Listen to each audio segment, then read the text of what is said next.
Today I'm going to go ahead and finally assemble the transmission for Nhexus. Now, the original guy who said that he would donate all this, well, parts never showed up and I got really impatient. So what I did was I bought them by myself. So the differential gear, I went ahead and checked it out and it was in really good shape. In fact, the whole case was in really good condition. But if you guys are watching the Stampede, then there's really nothing new here, so I'm going to try to move quickly. Because yeah, I did this with my Stampede and it's the same steps. Same transmissions used on the Slash, the Bandit, the Wrestler, and the Stampede. So yes, 2 gears go, or not gears, bearings go in there. 2 bearings on each side. Then we're going to work with this side. This thick bar goes on here. Oh, wait. What am I doing? What am I doing? I'm messing up. That's what I'm doing. So a washer goes on that side. Hey, boy, that bearing will not stay in there, will it? Okay. Now we put that on. Then the other bearing goes on just like that. Okay, now there's a bearing that's already on here on this side, so we're going to put one on the other side. Now that one goes right here. Yes, moving loosely, differential gear, pop that in. Yes, it is all loose. If you guys want me to, or if you want to see me putting together the differential gear, then check out this video. Yeah, this video.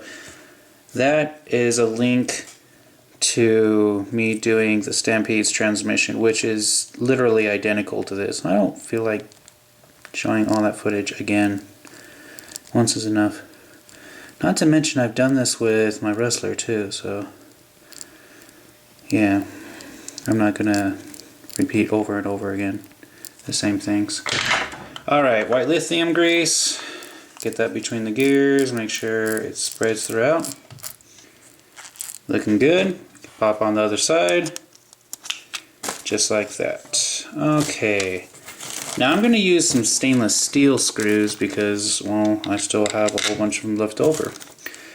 So yes, the shortest of the screws go there.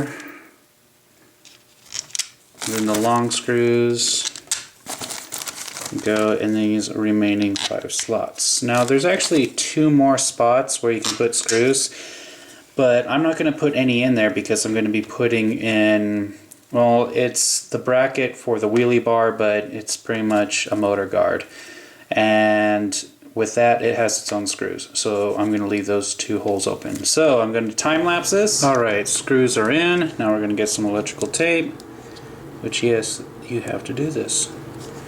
Put that on there, and now we're ready to attach this to the Bandit. So here's the back of the Bandit.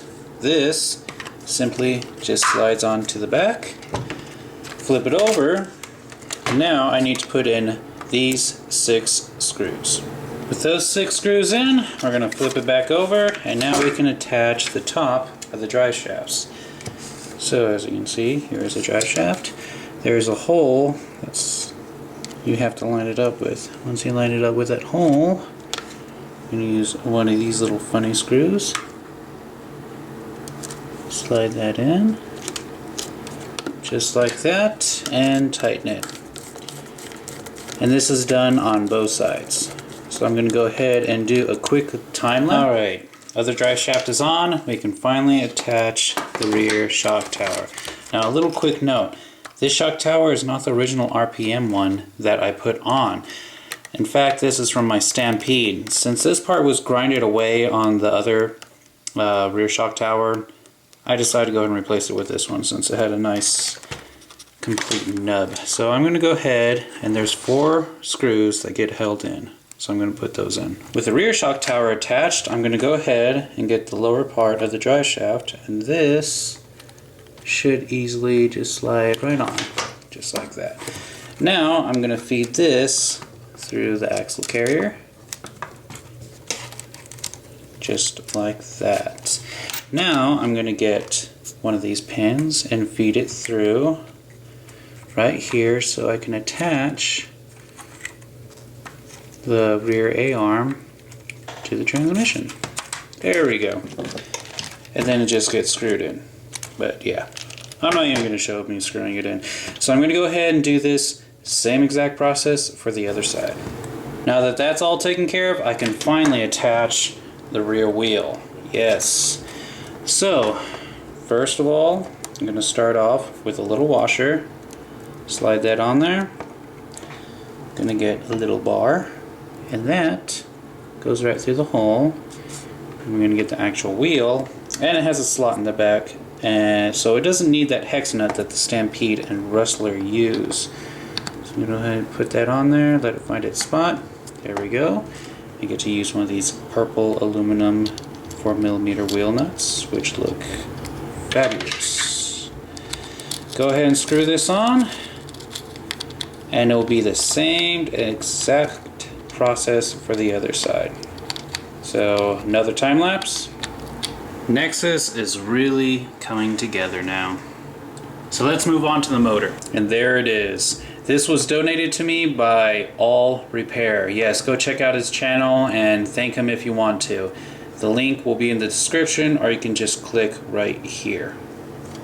Anyways, this just slides right into the back and is held in with these two screws. So with the magic of time lapse, and the motor's attached. Now let's go ahead and put on the pinion gear, which should slide on just like that. Tighten that up a little bit and we can move on to the slipper clutch. Alright, so it starts off with this little bar.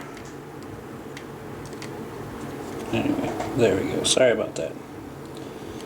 Go ahead, slide that in position, make sure it's even on both sides. Get the slipper clutch, slide that on, make sure it goes all the way back. Get the spur gear, that goes on next.